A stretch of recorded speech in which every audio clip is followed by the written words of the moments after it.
There was no official name for the road leading to Blackthorne Manor on any map printed after 1960. The residents of Harrow's Crossing, New Hampshire, simply called it the Old Blackthorne Road.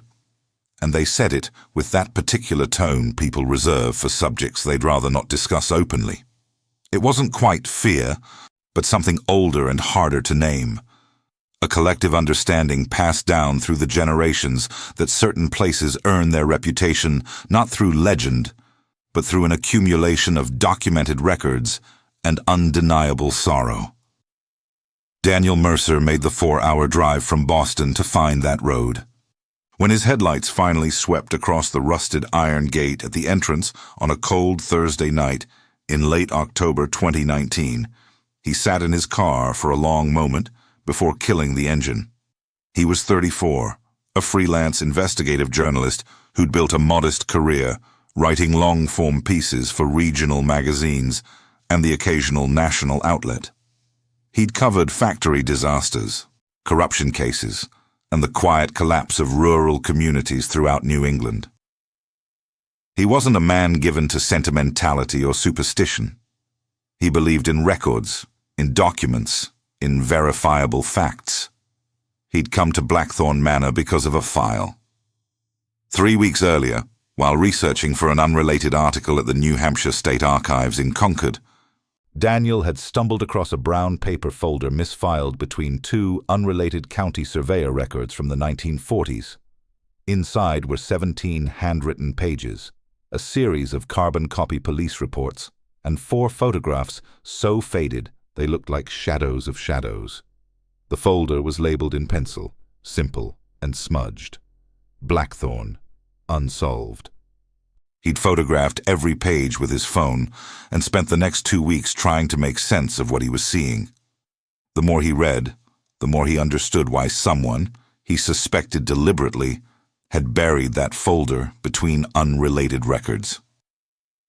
The contents described a pattern of deaths, disappearances, and institutional failures spanning 8 decades, all connected to a single property in Harrow's Crossing. And none of it had ever been published. Not once. Not anywhere.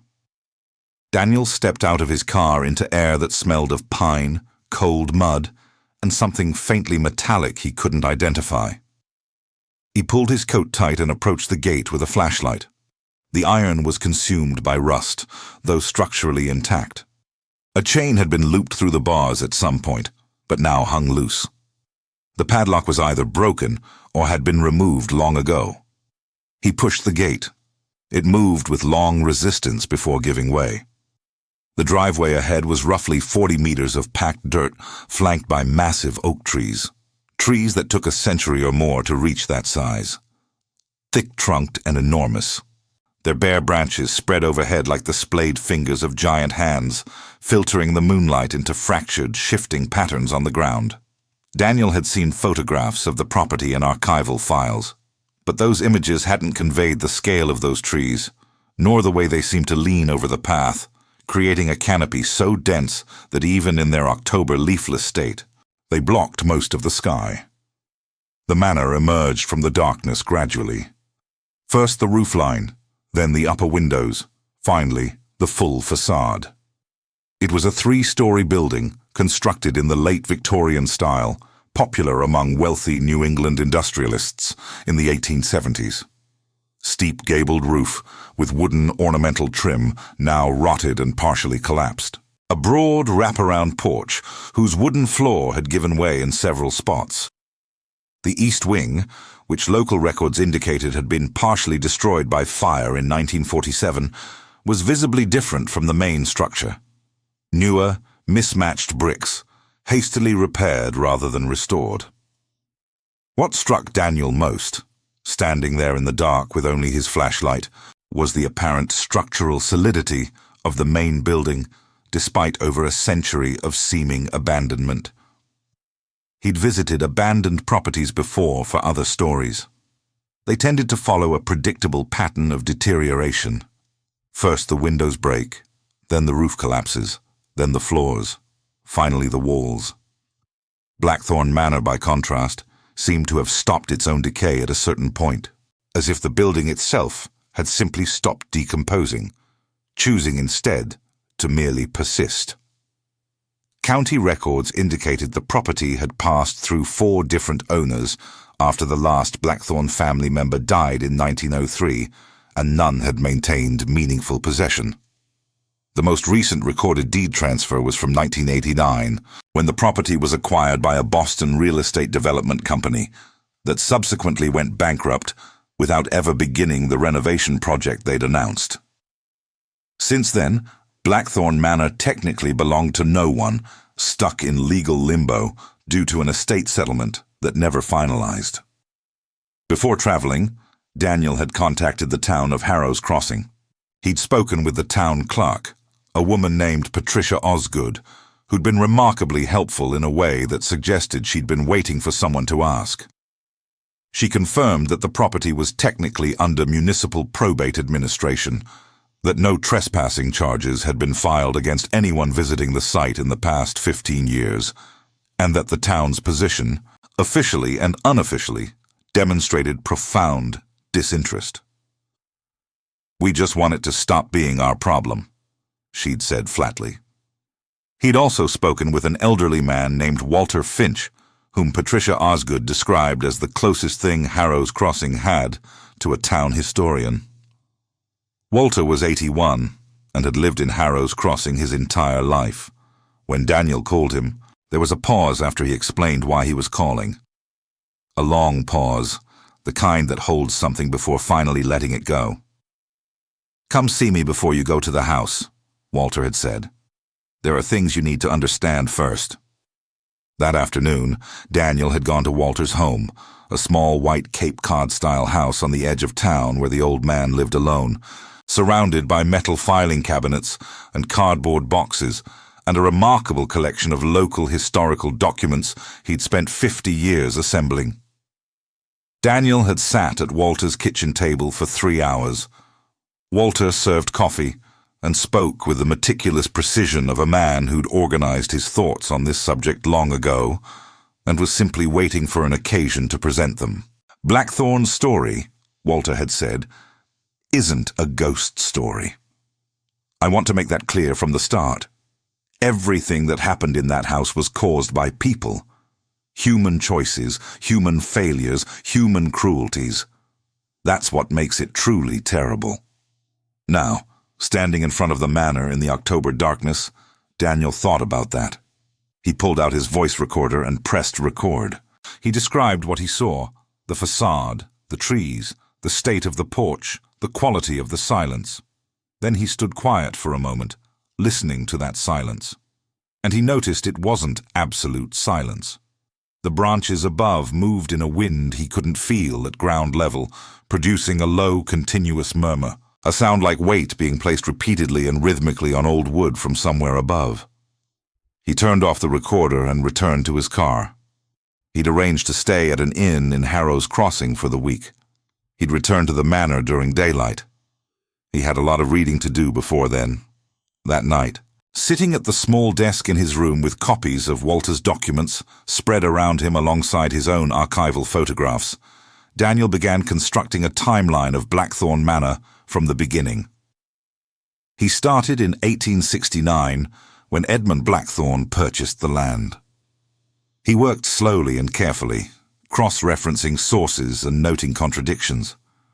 By 2 in the morning, he'd filled 12 pages of his notebook. He'd also begun to understand that what had happened at Blackthorne Manor wasn't a series of isolated tragedies. It was a sequence, and sequences have logic, and logic, if followed far enough, leads to truth. He closed the notebook and turned off the lamp and lay in the dark, listening to the wind outside. Somewhere in the distance, at the end of the old Blackthorne Road, the oaks creaked in the darkness above the empty path. Disclaimer section.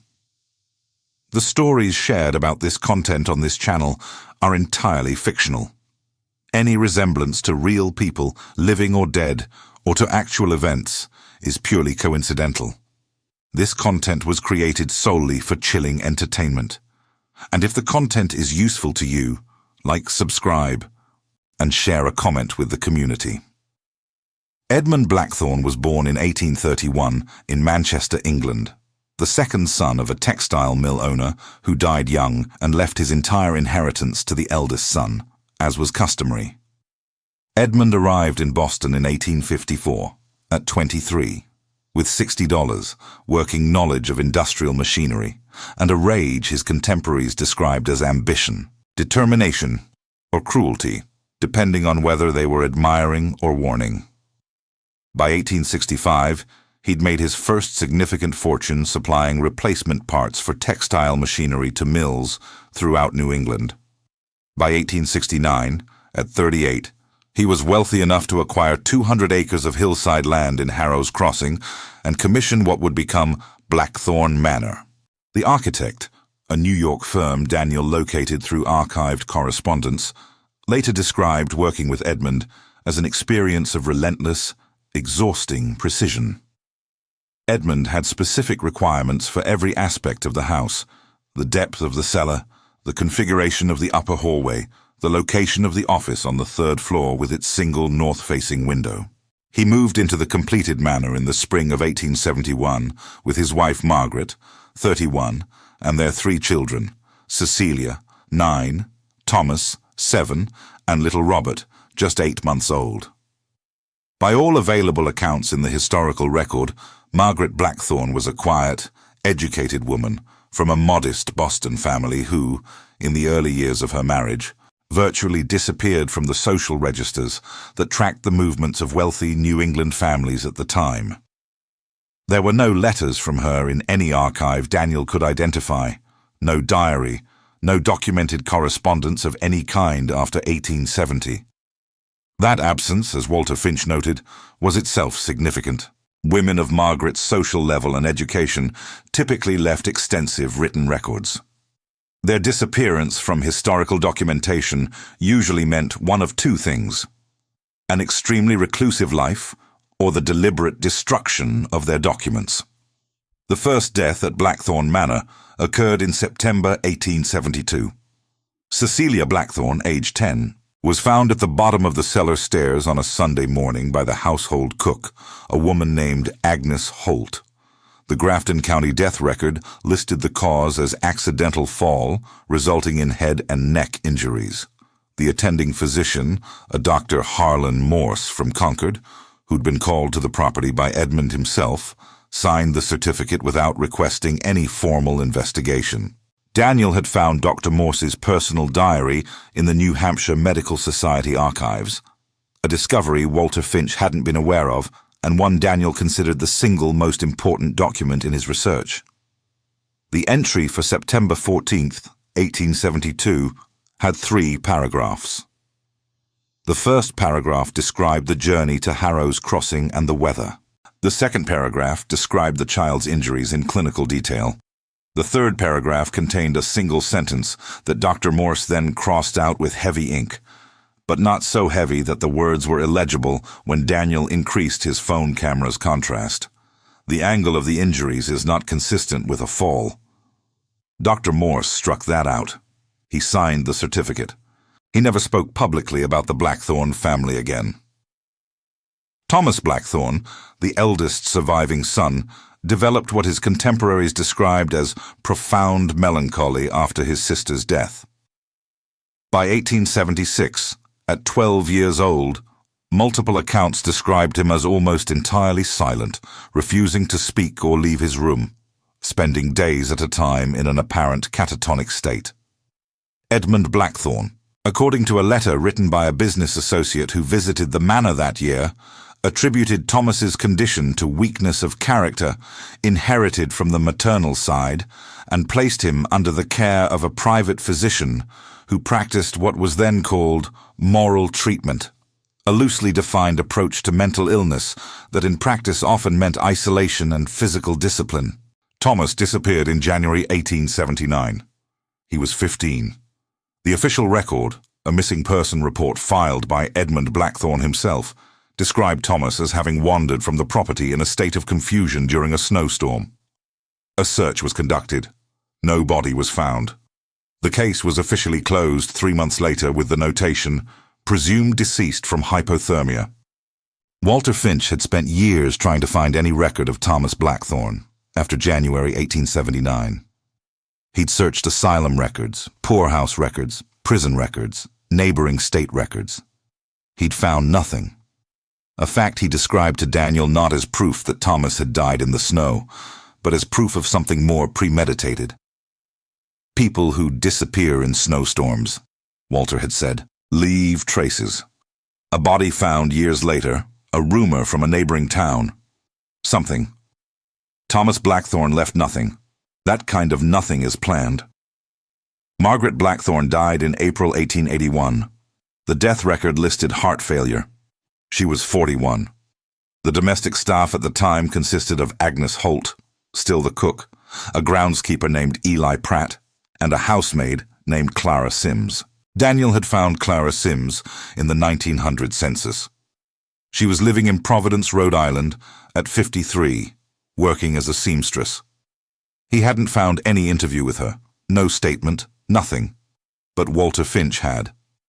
In 1974, the year Walter began his systematic research into Harrow's Crossing history, he'd located Clara Sims's granddaughter, who was still living in Providence, and who had in her possession a single handwritten letter from her grandmother, written in 1921 and addressed to no one in particular. More a confession than a letter, the granddaughter said. Walter had a photocopy of that letter in his files and had given Daniel a copy. Clara Sims had written in the trembling handwriting of an elderly woman, "Mrs. Blackthorne didn't die of heart trouble. I know because I was there mornings when I brought her tea, and I could see what was happening to her over the months. She got thin and pale, her hands shook. She couldn't keep food down. She lost her hair, and toward the end, she couldn't stand without help. Mr. Blackthorne called it blood weakness. Dr. Morse came twice, and both times left without speaking to me. I was 24 and didn't know what to do. I know now what I should have done. I've known for 40 years, and I didn't do it, and I'm sorry for it, and I'll be sorry until I die." Clara Sims never explicitly named what she believed had happened to Margaret Blackthorne, but she didn't need to. The symptoms she described, progressive weight loss, pallor, tremors, inability to retain food, hair loss, formed a clinical picture that Daniel, after 2 hours of research, could name with precision: chronic arsenic poisoning. It wasn't an obscure fact in Victorian medical history. Arsenic was readily available in the 19th century, used in rat poison and certain dyes and paints, in a dozen household products. It was odorless, tasteless, and in small doses administered over time, produced a decline that could easily be attributed to other causes. Arsenic was used so frequently in domestic poisonings in Victorian England that it earned the informal nickname among forensic circles of the time, inheritance powder. Edmund Blackthorne survived his wife by 22 years. He never remarried. He continued managing his business from the manor. Over the years, he became increasingly reclusive. Local accounts from the 1890s described him as a constant figure at the manor's upper hallway window, visible from the road, watching. Neighbors stopped visiting. Domestic staff turned over constantly, with only Eli Pratt, the groundskeeper, remaining continuously employed. Edmund Blackthorne died in November 1903, at 72. Cause of death was listed as natural causes from advanced age. His sole surviving heir, Robert, who'd been sent to live with distant relatives in Vermont at age 8, shortly after his mother's death, and who had no documented contact with his father after that point, inherited. Robert Blackthorne never set foot in the manor. He sold the property to a Hartford businessman named Gerald Alcott in 1904 and used the money to emigrate to Canada, where he lived the rest of his life. Robert Blackthorne, as Daniel would later discover, was the only member of his immediate family to survive past 43. He died in Vancouver in 1951 at 80. He had escaped. Gerald Alcott and his family lived at Blackthorne Manor for 11 months before returning to Hartford and listing the property for sale at a significant loss. In a letter to his brother, discovered by Daniel in a Connecticut archive through a series of referrals that took 2 days and the help of a remarkably patient archivist. He wrote, "The house is physically sound but spiritually uninhabitable. I don't mean that in any mystical sense.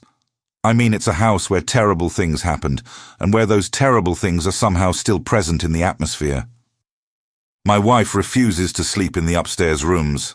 My children won't use the cellar. I find myself checking door locks I have no reason to check. We're leaving." That pattern of families or individuals moving in and leaving within a year, sometimes within months, repeated with remarkable consistency through the first half of the 20th century. Between 1904 and 1940, Blackthorne Manor changed hands 9 times. Daniel found records of 7 of those transactions and located subsequent correspondence or interviews for 5 of the owners. None of them described anything supernatural. What they consistently described was a specific psychological effect the property seemed to produce: a pervasive unease, inability to relax, tendency toward anxiety and conflict among residents, sensation of being watched. A social psychologist at Boston University, Daniel contacted for insight. A woman named Dr. Alicia Fernandez, who specialized in the psychology of place, had a clinical name for that kind of experience. Sick building syndrome has a well-documented psychological component, she told Daniel. When a building has a documented history of trauma, even if current occupants aren't aware of that history, there can be real, measurable effects on behavior and well-being. People are remarkably sensitive to environmental cues. A house that feels wrong often has physical reasons: acoustics, unusual structural features that create subliminal sensory disturbances, air quality problems. These things are real. They're not supernatural. They're architectural. Dr. Fernandez's observation about air quality sent Daniel back through his research with a specific focus. He'd requested records from the New Hampshire Department of Environmental Services regarding any environmental assessments of the Blackthorne property, and after a 12-day wait, received a 4-page report from an assessment conducted in 1993 as part of the last development company's bankruptcy proceedings. The assessment focused on soil contamination and building materials. The section on building materials contained a finding that the assessors had flagged as significant, but that apparently no one acted on during the subsequent decade of legal proceedings. The original wallpaper on the upper floors of the manor, which had remained largely intact beneath subsequent layers of paper and paint, tested positive for elevated levels of copper arsenate, a compound used in a popular green dye for Victorian-era wallpaper, commercially known as Shields Green. Shields Green wallpaper was widely used in affluent Victorian homes during the 1870s and 1880s. Under humid conditions, and the upper floors of an old New England manor were, by structural necessity, subject to significant seasonal humidity variation, the arsenic in the wallpaper could convert to a volatile gaseous compound, trimethylarsine. The gas was odorless at low concentrations. Long-term exposure produced symptoms including fatigue, anxiety, cognitive impairment, and at high doses or prolonged exposure, the progressive physical deterioration Clara Sims described in Margaret Blackthorne. Daniel thought about this discovery for a long time. It didn't exonerate Edmund Blackthorne entirely. Dr. Morse's struck-out sentence remained in the record, and Cecilia's death remained unexplained. But it added a layer of terrible complexity to the story. It was possible, plausible, that Edmund hadn't been solely responsible for the destruction of his family. That the house itself, built to his specifications, decorated to his taste, had been slowly poisoning everyone in it, eventually including Edmund himself. The question was whether Edmund knew. In 1879, the year Thomas disappeared, a series of articles appeared in British medical journals documenting the dangers of arsenic-based green dyes in wallpaper. The articles were widely reported in American newspapers, including the Boston Globe. A man of Edmund Blackthorne's education and newspaper reading habits would almost certainly have had access to that information. And yet the wallpaper remained. The family that suffered most at Blackthorne Manor was the Calloway family, who purchased the property in 1928 and remained for 4 years. An exceptionally long tenure. Harold Calloway was a teacher. His wife, Irene, had inherited a modest sum that made the purchase possible. Their time at Blackthorne Manor was documented in Irene Calloway's diary, 3 volumes of which belong to Walter Finch's collection, donated by Irene's daughter in 1982.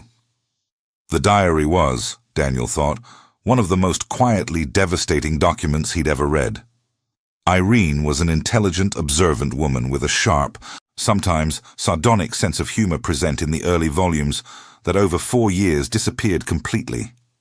In its place were entries marked by anxiety, suspicion, exhaustion, and a progressive inability to complete basic tasks. She described headaches lasting days. She described her husband becoming increasingly irritable and withdrawn. She described their youngest daughter, a 4-year-old named Lily, becoming listless and pale. "Harold says it's the weather," she wrote in March 1931. "I told him weather doesn't make a 4-year-old stop wanting to play." He didn't answer. He's been spending more time in the office on the 3rd floor. "I don't like that room. Something about the view from the north window makes me feel like I'm being watched from outside. But that's impossible. We're on the 3rd floor." The Calloways left in the spring of 1932. Irene's diary entry on the day of their departure consisted of 3 words. "We are leaving." By 1939, the property had been through a series of brief, failed occupancies and was vacant when it was acquired by a Boston investment group that used it during the early war years as a space for private meetings and weekend retreats for wealthy clients. The 1947 fire started during one of those retreats in the East Wing and was attributed to a fireplace malfunction. 3 guests were injured. No one died. The East Wing was partially rebuilt, but the project was abandoned midway. The investment group divested the property the following year. Walter Finch, who was 12 in 1947 and had watched the smoke from his family's farm 3 miles away, told Daniels something about the fire that wasn't in any official record. He'd heard it from his father, who'd been among the volunteer firefighters who responded that night. "Dad said they got there, and the fire was burning hard in the East Wing, right up to the doorway of the ballroom, and then it stopped. Just stopped. Like there was a wall there no one could explain. My father said in 40 years of firefighting, he'd never seen anything like it. A fire that seemed to make a decision." Daniel, the night he learned this, had pulled up the 1993 environmental assessment again. There was a footnote he'd initially skimmed and now read carefully. The assessors had noted that the original flooring of the ballroom and main hall was constructed of dense Riga pine, treated at the time of construction with a fire-retardant compound, an unusual and expensive precaution for a residential building in 1871. The East Wing was added 2 years after the main structure and used standard flooring. Edmund Blackthorne built a fire break into his house.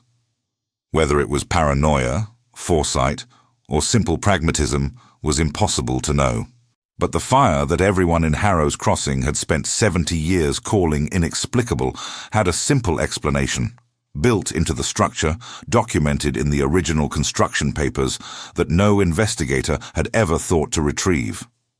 The 3rd floor office had been Edmund Blackthorne's private domain during the last 2 decades of his life. According to Eli Pratt, the groundskeeper who'd given a brief statement to a Concord newspaper in 1904 after Edmund's death, the office door remained locked from the inside whenever Edmund was in the room and from the outside whenever he wasn't. After Edmund's death, the door was found locked from the inside, a detail the newspaper had treated as mildly curious and hadn't investigated further. Robert Blackthorne, In authorizing the sale of the property to Gerald Alcott in 1904, explicitly excluded the office from the transaction documentation, not the room itself, which was part of the structure, but its contents. According to a notation in the sale documents, Robert had arranged for the office to be emptied and its contents shipped to a storage facility in Burlington, Vermont. What happened to those contents after that, Daniel had spent 3 days trying to track. The Burlington storage facility burned in 1922. Its records were lost. That was the point in his research where Daniel felt the structure of Blackthorne's story most clearly, the way every path leading to the center of the mystery seemed to encounter a locked door, a lost record, a strategic absence. He'd described this feeling to Walter Finch, who'd nodded with the patience of a man who'd navigated the same maze for 45 years. "The absence is the story," Walter had said. Edmund Blackthorne was an intelligent man. He understood that records are power. He spent his adult life controlling the records around him. Death certificates, missing person reports, property documentation. Someone like that doesn't leave behind an office full of evidence. What he left was a room no one could open. But the room had, in fact, been opened. Not in 1904, but in 1962, when a young couple named James and Dorothy Hargrove purchased the property with the ambition of converting it into an inn. They'd gone further than most, actually beginning structural assessments and some preliminary work before, like all the others, abandoning the project in under a year. James Hargrove wrote about his experience at Blackthorne Manor in a self-published memoir in 1989, a limited-run volume of which Walter Finch owned a copy. The chapter about the study was 14 pages long. "We got the door open in August 1962, Hargrove wrote. "It took 2 days of work from a locksmith in Concord who had to fabricate a tool that would fit the mechanism. When we finally got it open, the smell was extraordinary. Not exactly rot, but something dense and chemical like the air in an old darkroom." The study, according to Hargrove's description, contained a desk, 2 wooden filing cabinets, a narrow cot in the corner, and walls lined floor to ceiling with shelves containing leather-bound ledgers. The desk held papers, correspondence, notes in a tight handwriting Hargrove could barely read. The filing cabinets were locked, and Hargrove pried them open with a crowbar. Inside the first cabinet, he found financial records, detailed accounts of Edmund's business dealings, real estate transactions, investment logs. Inside the second, he found something different. There were folders, Hargrove wrote, each one labeled with a name: Margaret, Cecilia, Thomas. And then folders with names I didn't recognize, names I later found in historical records as being domestic staff, business associates, neighbors. Each folder contained papers. Some were receipts for items I couldn't identify from the descriptions. Some were letters handwritten by Edmund, though not addressed to anyone, and never sent, as far as I could tell. Some appeared to be observation logs, dates, notes about symptoms, dosages. Hargrove had photographed the contents. He'd also photographed several of the folders themselves. The photographs appeared in his memoir as poorly lit, grainy reproductions, difficult to read, but unmistakably showing the kind of systematic record-keeping that in any modern context would constitute evidence of premeditation. Daniel located James Hargrove through the memoir, whose contact address was outdated, and through a series of inquiries that eventually led to Hargrove's son in Portland, Maine. James Hargrove had died in 2001. His son Philip possessed some of his father's documents, including the original photographs of the office, and, surprisingly, 2 of the folders his father had removed from the filing cabinet. One folder was labeled with a name Daniel didn't recognize. The other was labeled Thomas. Philip Hargrove had agreed, with some reluctance, to share digitized copies of the folder contents. They arrived in Daniel's email on the 4th night of his stay in Harrow's Crossing at 11:30 p.m. 12 image files. Daniel opened them at his desk with a cup of coffee cooling beside him, and he sat in the yellow light of that small rented room, reading them for 2 hours without moving. The folder contained 17 pages in Edmund Blackthorne's handwriting. The early items were notes, dates, observations, references to Thomas's behavior that were clinical in their detachment, describing the boy's withdrawal and silence with the same expressiveness one might use to catalogue an insect's behavior. The later pages were different. They were, as best Daniel could reconstruct, a series of arguments Edmund had constructed for himself, not confessions, but justifications. Edmund believed, with the passionate conviction of a man who'd never seriously questioned his own reasoning, that Thomas was mentally deficient and therefore a burden to the family name, to the business, to Edmund's own ambitions. He believed the world would be better organized if those with the capacity to act decisively weren't constrained by those who lacked it. He'd arrived at this conclusion through a particular logic, impeccable within its own sealed premises, monstrous in its conclusions, about decisions he'd then executed with the same methodical precision he brought to everything in life. Thomas hadn't disappeared in a snowstorm. Edmund's own notes made that clear, though he never used explicit language. Only euphemisms and accounting-style notations that nevertheless, read carefully, told a complete story. Thomas had been taken in January 1879 to what Edmund called a private institution, an arrangement from which he never emerged. Whether that facility even existed in 1879, whether Thomas survived his time there, whether he was eventually released or died within those walls, none of that was recorded. Edmund had paid for the arrangement and considered the matter closed.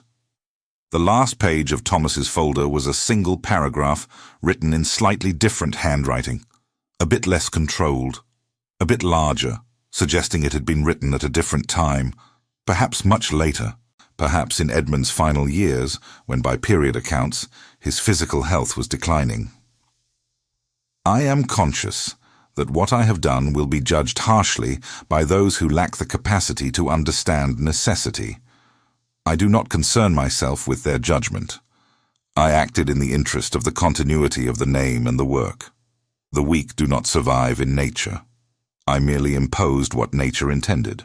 I have no regret. I have never had regret. Yet I find the house very quiet since Thomas departed. I did not expect that quiet. Daniel read the last sentence 3 times. Then he closed the laptop and sat in the dark for a long time. The problem with the Blackthorne story, as Daniel came to understand in the final days of his research, wasn't lack of evidence. The evidence was there, fragmentary, distributed, requiring considerable effort to assemble, but present. The problem was institutional. At every point where the accumulation of documentation should have triggered a formal investigation, a coroner's inquiry, a police review, a journalistic investigation, it didn't happen. And that failure wasn't random. It followed a pattern Daniel had seen before in other stories, in other contexts, one he'd come to recognize as among the most consistent features of how powerful men operated in the 19th century. Edmund Blackthorne was wealthy in Grafton County in the 1870s and 1880s. Wealth was a form of insulation so complete it was virtually invisible. When a wealthy man's daughter died at the bottom of a staircase, the doctor he called, who depended on referrals from wealthy clients for his livelihood, signed the certificate. When a wealthy man's son disappeared, the constable who took the missing person report, who was appointed to his position in a political ecosystem where wealthy landowners held significant influence, filed the report without investigation. When a wealthy man's wife wasted away over 18 months, the people who observed her daily, the cook, the housemaid, understood precisely the price they'd pay if they spoke. It wasn't a conspiracy in the sense of coordinated deception among many actors with a shared purpose. It was something more common and therefore more durable.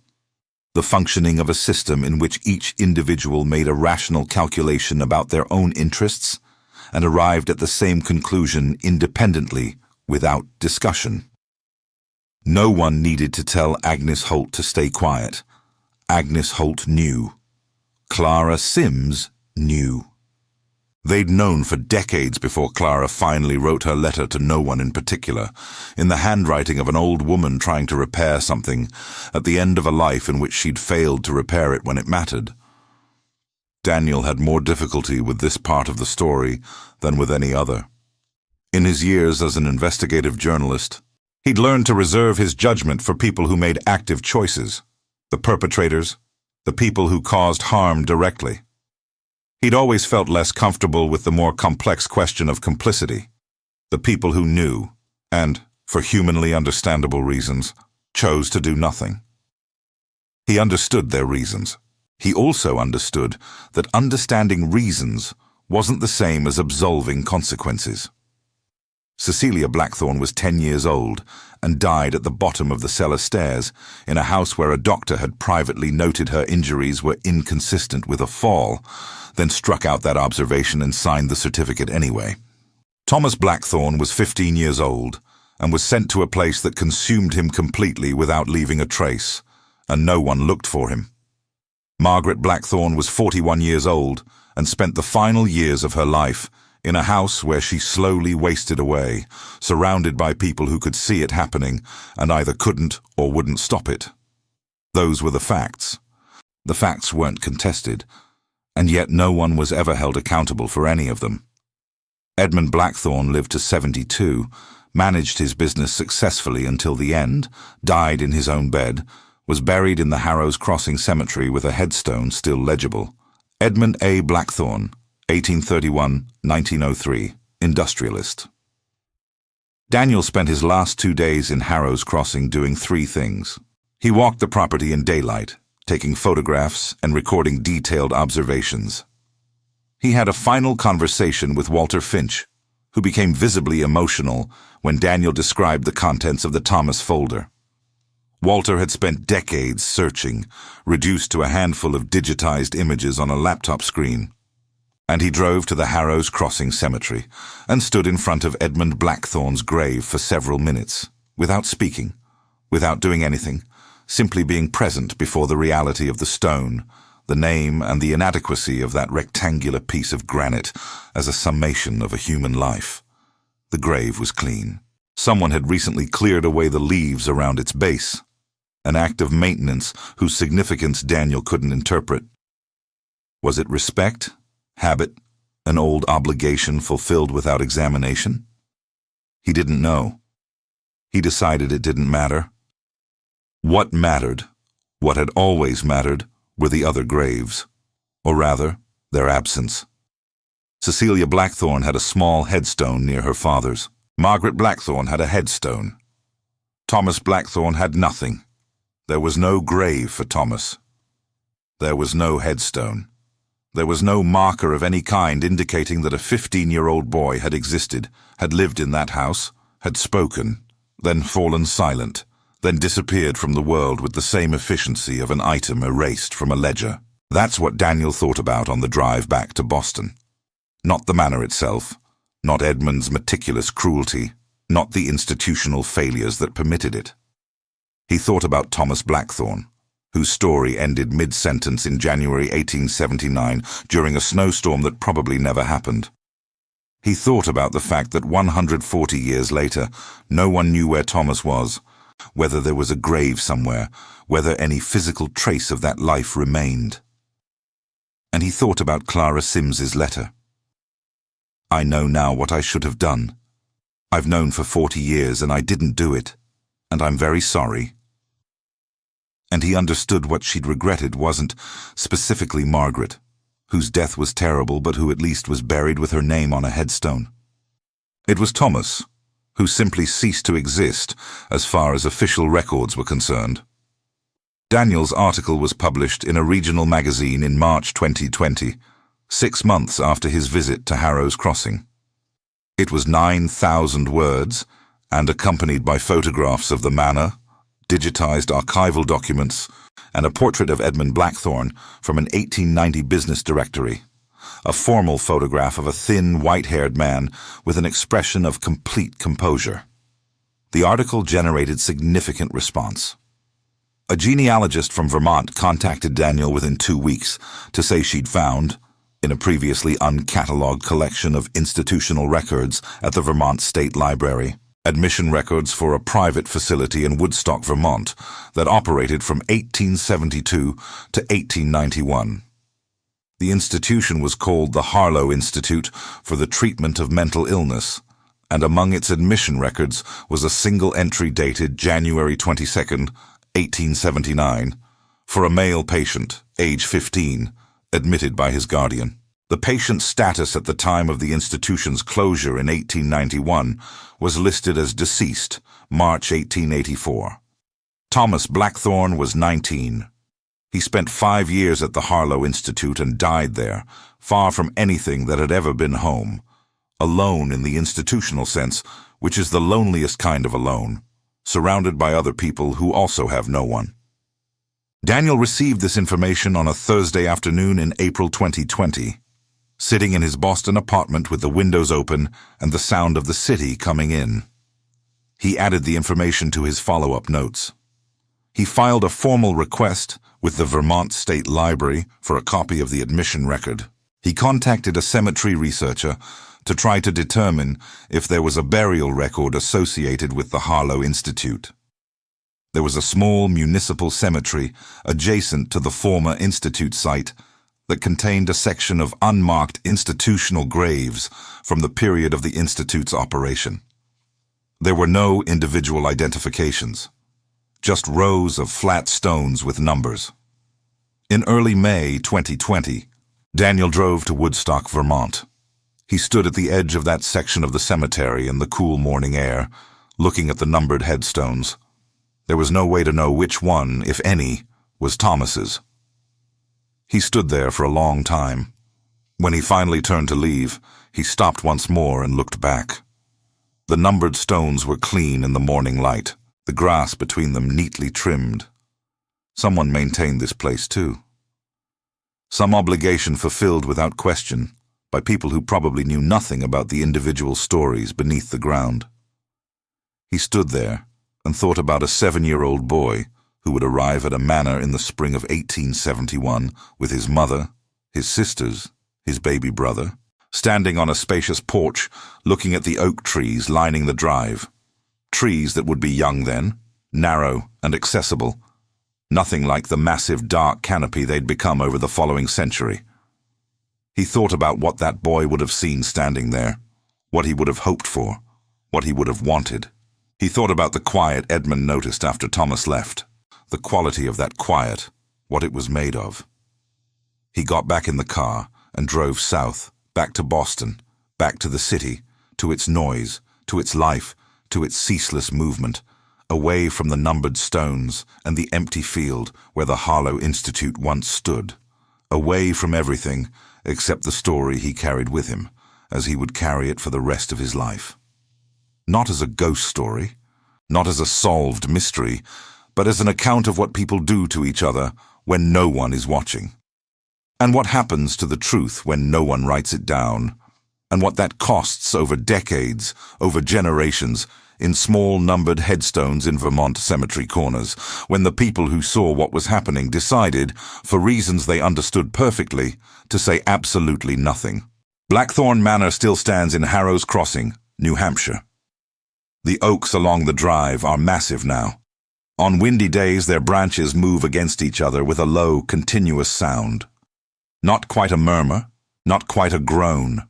Something between the two. The office window on the 3rd floor faces north.